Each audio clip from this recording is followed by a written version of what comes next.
Théorie de la Terre creuse. Ça ressemblerait à ça.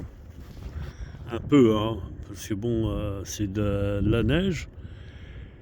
Alors là, il y aurait l'épaisseur, la couche, ce qu'ils appellent, comment ils appellent ça là, la couche là, Euh, le magma.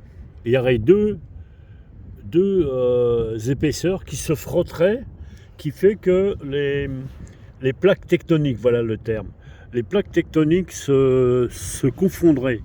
Et là, il y aurait le soleil, et les forces s'opposeraient de l'une à l'autre. Il y a la force positive ou négative, et ainsi de suite, qui fait que ces forces se contredisent, enfin s'opposent. Et c'est pour ça que l'être humain, c'est de la matière quand même, l'être humain, il marche debout de ce côté et il marche debout de ce côté. Voilà pourquoi, et pourquoi pas, il ne marcherait pas à l'intérieur. Là, ce qui est blanc, là, ce seraient les rayons de soleil. Alors le soleil en question, ce serait un soleil à fusion. La fusion nucléaire, ça n'a rien à voir avec la fission. Et c'est pour ça qu'il pourrait vivre des gens. Puisque à chaque cycle, eh ben, quand il y a des tremblements de terre, tout est ravagé, eh ben, chaque race rentre là-dedans. Il en reste pas beaucoup, c'est sûr.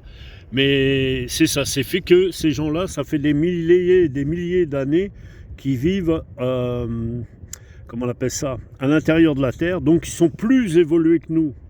Et c'est pour ça qu'on voit des soucoupes volantes au pôle Nord et au pôle Sud. Mais à présent, c'est sûr que c'est ça. C'est pour le comprendre, là, il y a une expérience à faire pour le comprendre, mais ça, c'est autre chose. Mais suivez mes vidéos, vous verrez que ça vous cultivera. Puis savoir si c'est vrai ou pas, ça, c'est à vous de voir, hein, bien entendu. Alors, bonne journée à vous.